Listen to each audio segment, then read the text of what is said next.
વિદ્યાર્થી મિત્રો, ધોરણ 11 પ્રકરણ નંબર 10 એસ વિભાગના તત્વો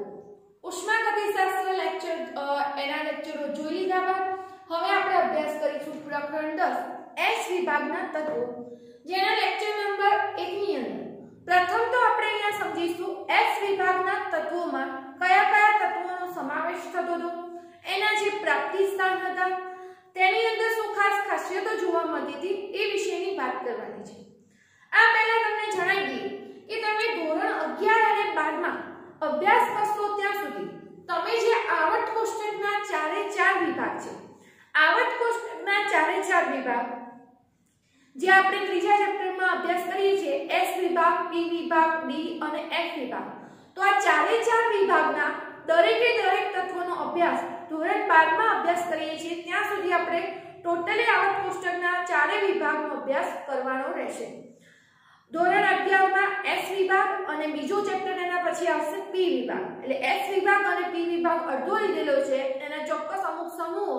એ 11 માં અભ્યાસ કરીશું। ધોરણ 12 ની અંદર પી વિભાગ જે છે એના બાકી રહેલા સમૂહ અને બાકીના ડી અને એફ વિભાગના તત્વો જે હતા તેનો આપણે એની અંદર સમાવેશ કરીએ છીએ, એટલે ટોટલી તમને આવર્ત કોષ્ટકના દરેક તત્વથી પરિચિત આ રીતે તમે અહીંયા થઈ શકશો, એની જે ખાસિયતો હતી તેના દ્વારા। હવે એની અંદર એસ વિભાગના તત્વો એવા તત્વો છે કે જેની અંદર છેલ્લો ઇલેક્ટ્રોન એસ કક્ષકમાં ભરાયેલો છે।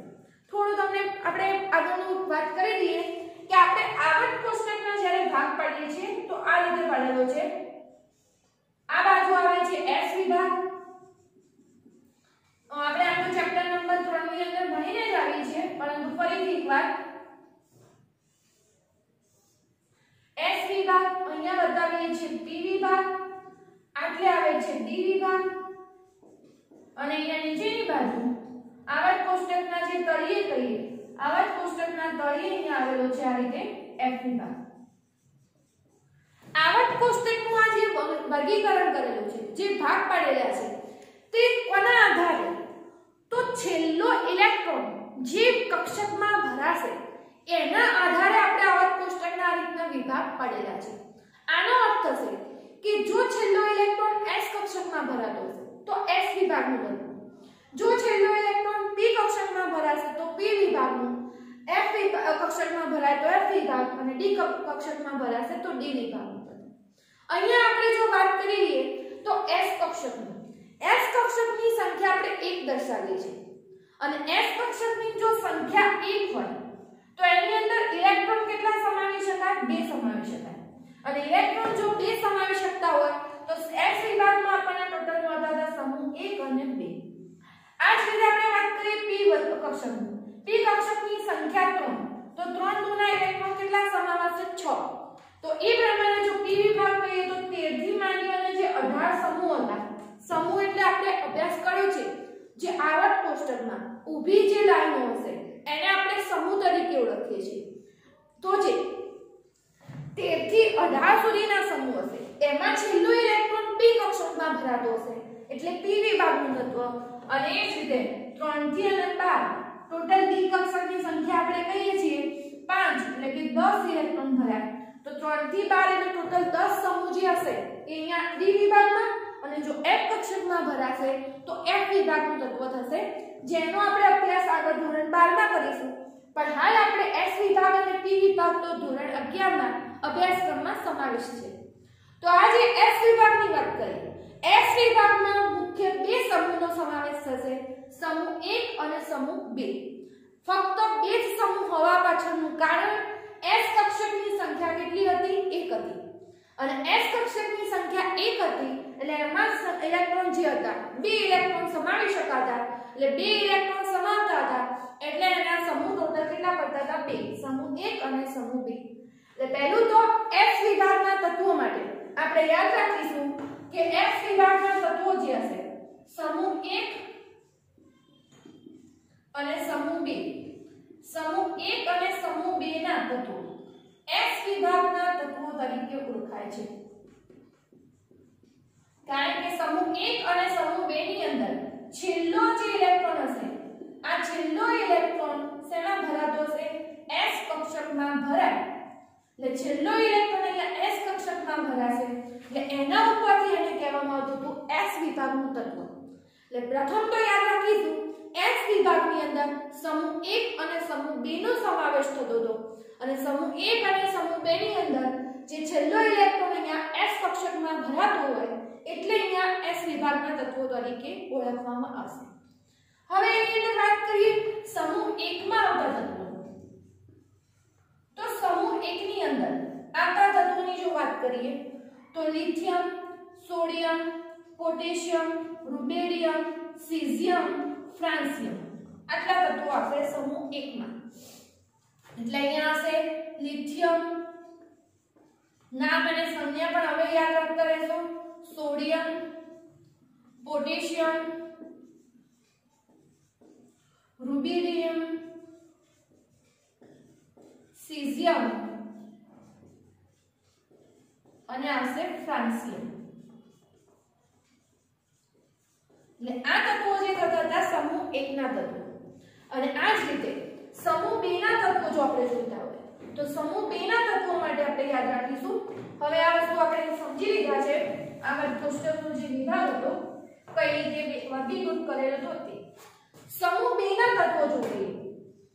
તો સમૂહ 2 ના તત્વોમાં આની અંદર સમૂહ 2 ના તત્વોની અંદર beryllium, magnesium, calcium, strontium, beryllium, magnesium, calcium, strontium પછી આવશે beryllium, magnesium, calcium, strontium, barium, radium. એટલે આ તત્વનું નામ બેરિલિયમ, મેગ્નેશિયમ, કેલ્શિયમ અમુક નામ એવા હશે કે જેનાથી તમે પરિચિત જ હશો અને અમુક નામ એવા હશે કે જે તમારે યાદ રાખવા પડશે। સ્ટ્રોન્શિયમ, બેરિયમ અને અહીંયા આવશે રેડિયમ।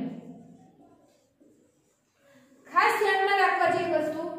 બી સંજ્ઞા બેરિલિયમની હતી અને અહીંયા જે તત્વ આવશે બેરિયમ Ba આ સંજ્ઞામાં નામ લખાય છે બેરિયમ। એટલે જ્યારે કહેવામાં આવે બેરિયમ તો Ba સંજ્ઞા આવશે અને Be સંજ્ઞા કહેવામાં આવશે તો એ આવશે બેરિલિયમ તરીકે। હવે અહીંયા બીજું ખાસ યાદ રાખવા જેવું કે જે સમૂહ 1 ના જે તત્વો હતા એ જો તમારે ક્રમશઃ યાદ રાખવા હોય ક્રમશઃ યાદ રાખવા માટે આપણે આપણી રીતે થોડું શોર્ટમાં સૂત્રો રાખેલું છે। જો યાદ ના રહેતું હોય તમને તો આ રીતે સૂત્રની મદદથી યાદ રાખી શકો છો અને જો ક્રમશઃ તમને તત્વોના નામ યાદ રહે છે તો તમે સીધા સરળતાથી યાદ રાખી શકશો। અહીંયા આવશે લીના ને કી રબ સે ફરિયાદ। એટલે લીના એટલે લિથિયમ સોડિયમ ને કી એટલે કે રબ સે એટલે આરબી સે એટલે સીએસ અને ફરિયાદ ઉપરથી એફઆર। એ જ રીતે અહીંયા સમૂહ 2 ના તત્વો માટે સમૂહ 2 ના તત્વો માટે યાદ રાખીશું બેટા માંગે કાર સ્કૂટર બાપ રાજી। ફરીથી બેટા માંગે કાર સ્કૂટર બાપ રાજી। આના ઉપરથી તમને યાદ રહેશે સમૂહ 2 ના તત્વો। એટલે સમૂહ 1 અને સમૂહ 2 ના તત્વો નામ અને તમે એની જો સંજ્ઞા યાદ રાખી દો તો તમે ક્રમશઃ લખવામાં કોઈ ભૂલ પડશે નહીં। અને અહીંયા ક્રમશઃ એટલા માટે યાદ રાખવું જરૂરી છે કે જ્યારે આપણે કોઈ ક્રમશઃ ગુણધર્મ સમજાવતા હોઈએ ત્યારે આના પછી કયું તત્વ આવતું હશે એની જાણકારી તમને હોવી જોઈએ એટલા માટે। એટલે પહેલું સૂત્ર લીના ને કી રબ સે ફરિયાદ એટલે બધા નામ આવી ગયા। બેટા માંગે કાર સ્કૂટર બાપ રાજી એટલે એની અંદર બીજા આપણા સમૂહના તત્વો અહીંયા આવી જશે। હવે બીજું જે સમૂહ 1 ના તત્વો હતા સમૂહ 1 ના તત્વોને આલ્કલી ધાતુ તરીકે ઓળખવામાં આવે છે અને અહીંયા સમૂહ 1 ના તત્વોને આલ્કલી ધાતુ તરીકે ઓળખવા પાછળનું કારણ કે સમૂહ 1 ના તત્વો જે હશે સોડિયમ, પોટેશિયમ આ બધા તત્વો પાણી સાથે પ્રક્રિયા કરી અને હાઇડ્રોક્સાઇડ બનાવતા હતા। એટલે આ જે સમૂહ 1 ના તત્વો છે આ સમૂહ 1 ના તત્વો પાણી સાથેની પ્રક્રિયાથી શું બનાવશે હાઇડ્રોક્સાઇડ।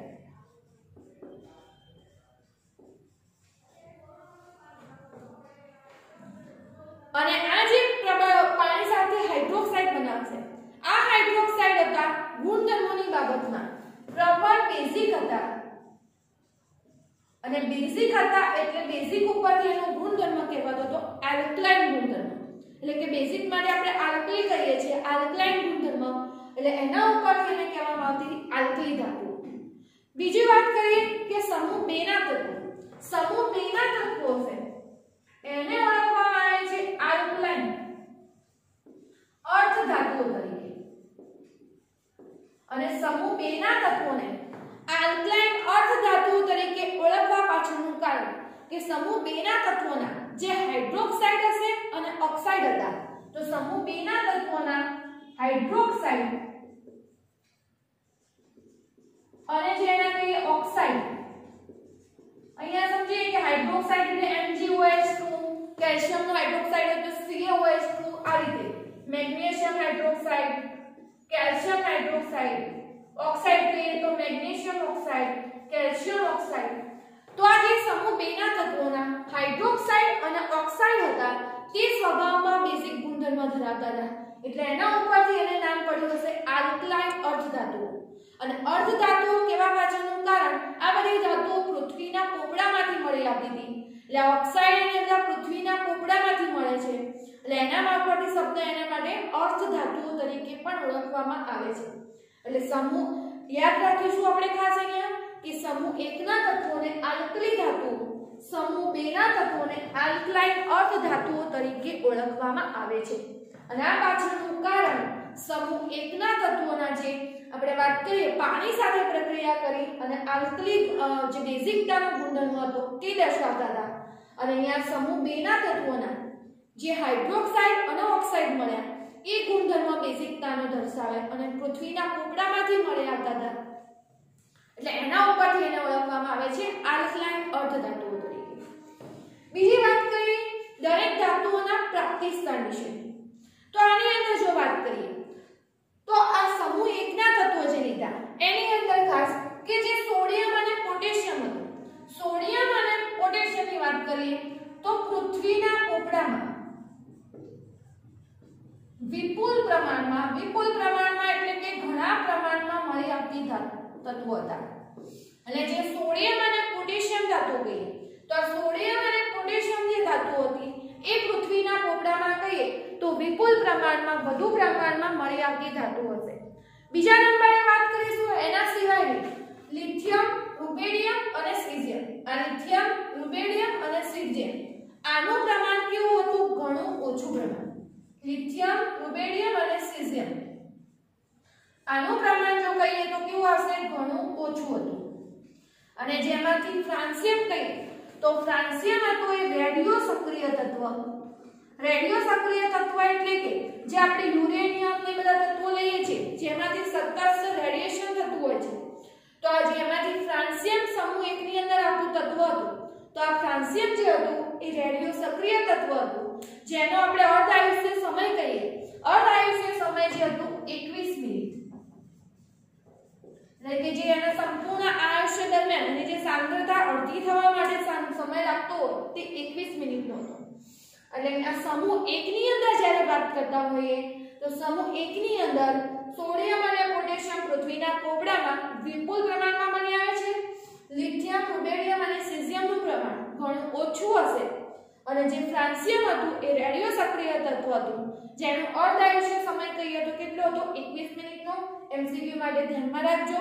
ફ્રાન્સિયમ રેડિયો સક્રિય તત્વ સમૂહ 1 માં, જેનો અર્ધ આયુષ્ય સમય કેટલો હશે? 21 મિનિટ. બીજા નંબરે વાત કરીએ. બીજા નંબરે જો વાત કરીએ તો બીજા નંબરે ત્યાં મેગ્નેશિયમ અને કેલ્શિયમ આ બે તત્વો કહીએ. આ બે તત્વો કહીએ મેગ્નેશિયમ અને કેલ્શિયમ સમૂહ 2 ની અંદર પૃથ્વીના પોપડામાં વિપુલ પ્રમાણમાં એટલે કે ઘણા પ્રમાણમાં મળી આવતા તત્વો છે. બીજા નંબર સ્ટ્રોન્સિયમ અને બેરિયમ આ બે તત્વો કેવા હતા? ઓછા પ્રમાણમાં મળતા હતા. અને જે બેરિલિયમ હતું એ વિરલ તત્વ, અને એમાં પણ જે રેડિયમ તત્વ હશે એ અતિ વિરલ. વિરલ અને અતિવિરલ એટલે ખૂબ જ ઓછા પ્રમાણમાં મળી આવતા તત્વો હોય એટલે રેર કેસમાં આપણને મળી આવતી વસ્તુ તો એ વિરલ તત્વ અને રેડિયમ તો એમાં પણ અતિવિરલ તત્વમાં કે ઘણા ઓછા પ્રમાણમાં મળી આવતા તત્વો છે એમાં રેડિયમ હતું અતિવિરલ તત્વ જે અગ્નિકૃત ખડકોમાં અગ્નિકૃત ખડકો જે હતા અગ્નિકૃત ખડકો એટલે કઈ કે જે જ્વાળામુખી અને જેનો વિસ્ફોટ થાય અને એમાંથી જે મળી આવતા હોય ઘટકો એ જ્વાળામુખીમાંથી જે ખડકો બનેલા હોય તે ઓળખાતા હતા અગ્નિકૃત ખડકો તરીકે અને એમાંથી 10⁻⁻10 આટલા પ્રમાણમાં મળી આવતું હતું એની અંદર પણ કહીએ તો આ રેડિયમ હતું એ પણ કેવું કહીએ આપણે તત્વ કહીએ રેડિયો સક્રિય તત્વ કહી શકાશે એટલે આ રેડિયમ એની અંદર આવેલું તત્વ રેડિયો સક્રિય તત્વ તરીકે ઓળખાશે એટલે આ વાત થઈ આપણે ખાસ પ્રાપ્તિ સ્થાની કઈ જગ્યાએથી મળી આવતા હતા તેની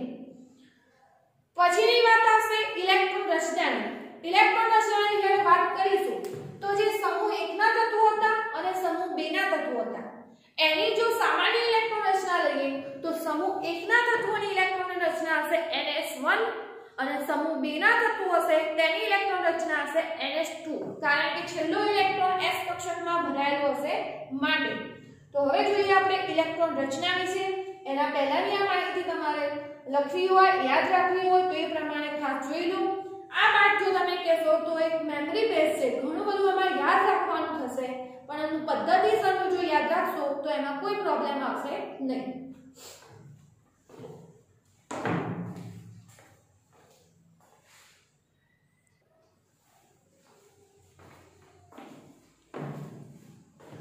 ઇલેક્ટ્રોન રચનાની જો વાત કરવામાં આવે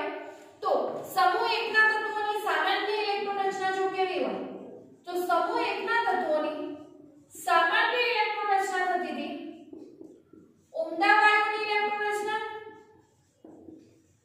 ચોરસ કૌંસમાં આપણે ઉમદા વાયુની ઇલેક્ટ્રોન રચના લખીએ છીએ અને NS1 છેલ્લો ઇલેક્ટ્રોન s કક્ષકમાં ભરાશે અને આ જ રીતે સમૂહ 2 ના તત્વો માટે જો સામાન્ય ઇલેક્ટ્રોન રચના કેવી હોય તો અહીંયા હશે ઉમદા વાયુની ઇલેક્ટ્રોન રચના અને અહીંયા હશે NH2 આ પ્રમાણેની ઇલેક્ટ્રોન રચના સામાન્ય ઇલેક્ટ્રોન રચના લખાતી દાખલા તરીકે વાત કરીએ લિથિયમની ઇલેક્ટ્રોન રચના લખતા હોઈએ તો લિથિયમનો પરમાણુ ક્રમાંક આપણે જાણીએ છીએ 3 નંબર હતો એટલે 3 એટલે આગળ હિલિયમ જેવી નિષ્ક્રિય વાયુ રચના અને 2s1 સોડિયમ 11 નંબરે તો 10 નંબરે નિયોન પછી 3s1 પોટેશિયમ 19 નંબરે તો 18 નંબરે આપણો નિષ્ક્રિય વાયુ આર્ગોન 4s1 આ જ રીતે રૂબેડિયમ તો હિલિયમ નિયોન આર્ગોન પછી આવશે ક્રિપ્ટોન આ નિષ્ક્રિય વાયુ છે પછીથી આવતો 5s1 ઝેનોન 6s1 અને અહીંયા આવશે રેડોન અને એના પછી આવતું તત્વ 7s1 એટલે ટૂંકમાં ઉમદા વાયુની ઇલેક્ટ્રોન રચના અને NS1 એટલે 2s1 3s1 4s1 5s 6s અને 7s એટલે આ રીતે s કક્ષકમાં ઇલેક્ટ્રોન ભરાશે અને આ પ્રમાણે તમે જો 3 નંબર તો 2 ને 1 3 10 ને 1 11 18 ને 19 અહીંયા 36 ને 1 37 આ રીતે ઇલેક્ટ્રોન રચના જે ઇલેક્ટ્રોનની ગોઠવણી હશે તે અહીંયા પૂર્ણ થતી હશે સેમ એ જ રીતે બેરિલિયમમાં જોઈએ તો 4 નંબર એટલે હિલિયમ 2s2 મેગ્નેશિયમ 12 નંબર તો neon 3s2 calcium 20 number argon 4s2 સ્ટ્રોન્શિયમ એના પછી આવશે તો ક્રિપ્ટોન 5s2 બેરિલિયમ તો એના માટે ઝેનોન 6s2 અને રેડિયમ તો રેડોન અને 7s2 એટલે ટૂંકમાં સામાન્ય ઇલેક્ટ્રોન રચના જો કેવી હોય તો ઉમદા વાયુની ઇલેક્ટ્રોન રચના હશે અને NS1 છેલ્લો ઇલેક્ટ્રોન એક જ ભરાયો છે સમૂહ 1 ની અંદર અને જો સમૂહ 2 માં વાત કરતા હોશો તો સમૂહ 2 ની અંદર NH2 એટલે કે 2s2 3s2 આ પ્રકારની ઇલેક્ટ્રોન રચના અહીંયા જોવા મળતી હશે હવે બીજી વાત કરીએ કે અહીંયા સમૂહનું એક હોય કે સમૂહ 2 હોય સમૂહ 1 નું કે સમૂહ 2 નું પ્રથમ તત્વ સમૂહના અન્ય તત્વોથી ગુણધર્મોની બાબતમાં અલગ પડતું હતું અહીંયા ખાસ સમજો સમૂહનું પ્રથમ તત્વ મતલબ કે સમૂહ 1 માં કહીએ તો સમૂહ 1 નું પ્રથમ તત્વ લિથિયમ સમૂહ 2 નું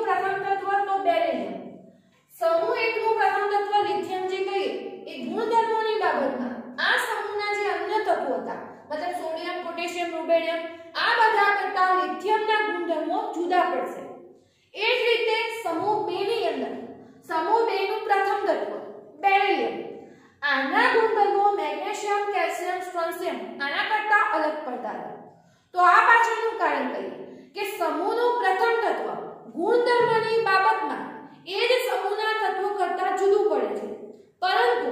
એના પછીના સમૂહના બીજા તત્વના સાથે ગુણધર્મોમાં સમાનતા દર્શાવે। એટલે લિથિયમ હશે તો એના પછીના સમૂહમાં મેગ્નેશિયમ સાથે ગુણધર્મમાં સમાનતા દર્શાવે, બેરિલિયમ હશે તો એના પછીના તત્વમાં આવતું એલ્યુમિનિયમ એના સાથે ગુણધર્મોમાં સમાનતા દર્શાવે। તો આ વસ્તુને કહેવામાં આવતું હતું વિકર્ણીય સંબંધ, અને આ વિકર્ણીય સંબંધના પાછળ કારણ હશે આયનોના વીજભાર, એની ત્રિજ્યા, એના જે ગુણોત્તર હતા આ બધાના કારણે આ વિકર્ણીય સંબંધ જોવા મળતો હતો કે સમૂહનું પ્રથમ તત્વ ગુણધર્મોની બાબતમાં બીજા સમૂહના બીજા તત્વ એના પછી જે સમૂહ આવતો હોય એનું બીજા નંબરના તત્વ જોડે, એટલે કે આ સમૂહ એકનું પ્રથમ તત્વ પણ એના પછીનો આવતો સમૂહનું બીજું તત્વ એટલે મેગ્નેશિયમ સાથે, બેરિલિયમ આ પ્રથમ પણ એના પછીનો સમૂહ એમાં એલ્યુમિનિયમ સાથે ગુણધર્મોની બાબતમાં સમાનતા દર્શાવતો હતો, અને આ વસ્તુને ઓળખવામાં આવતી હતી વિકર્ણીય સંબંધ તરીકે, જેનો આપણે ડિટેલમાં અભ્યાસ આ ચેપ્ટરમાં કરીશું। પછીની વાત કે એક સંયોજક આયન Na+1 K+1, અહીંયા એક સંયોજક શા માટે કીધા તો સોડિયમ હશે 1 ઇલેક્ટ્રોન ગુમાવી Na+1 બનાવે, પોટેશિયમ હશે K+ બનાવે, એ જ રીતે દ્વિસંયોજક Mg હોય તો 2 ઇલેક્ટ્રોન ગુમાવે, કેલ્શિયમ હોય તો 2 ઇલેક્ટ્રોન Mg2+ અને Ca2+, આવા જે આયનો બનતા હતા Na+1 K+1 Mg2+ Ca2+, આવા જે એક સંયોજક અને દ્વિસંયોજક આયનો હતા તેનું એક કહીએ કે જૈવિક મહત્વ પણ આપણે જે સજીવ શરીરની પ્રણાલી હશે એની અંદર એક જૈવિક મહત્વ ધરાવતા તત્વો હતા, જેની પણ આપણા શરીરમાં અલગ અલગ વનસ્પતિઓમાં, પ્રાણીઓમાં ઘણું મહત્વ રહેલું છે, એટલે કે એક પ્રકારે કહીએ જૈવિક અગત્યતા ધરાવતા તત્વો કહી શકાશે। એટલે આ જે તત્વો હતા એને જો કહેવું હોય તો જૈવિક અગત્યતા ધરાવતા તત્વો। અહીંયા આપણે હવે ચર્ચા કરી આજના લેક્ચરમાં સમૂહ 1 અને 2 ના તત્વોની જનરલી ચર્ચા કરી ગયા કે આ ચેપ્ટરમાં શેનો અભ્યાસ કરવાનો છે તે, પરંતુ હવે પછીના લેક્ચરમાં અલગ અલગ સમૂહના અલગ અલગ તત્વો, અલગ અલગ ગુણધર્મો એના વિશે આપણે ડિટેલમાં જોઈશું, પરંતુ એના પહેલા જે આ વિભાગના તત્વોની જે મેઇન ખાસિયત હતી બંનેની કમ્પેરમાં આપણે સાથે યાદ રાખીએ, વ્યવસ્થિત વાંચી જે એક માર્ક્સમાં પૂછી શકાય એવા જે પ્રશ્નો નીકળતા હોય એ અંડરલાઈન કરી તો અલગ નોટ્સ બનાવી અને વ્યવસ્થિત રીતે તમારે યાદ રાખવા। અને બીજું સમૂહ 1 અને 2 ના તત્વોના નામ અને સંજ્ઞા તો ફરજિયાત તમને આવડતા હોવા જોઈએ, જો એ આવડતા હશે તો બીજા ગુણધર્મોની તમે સરખામણી કરી શકશો।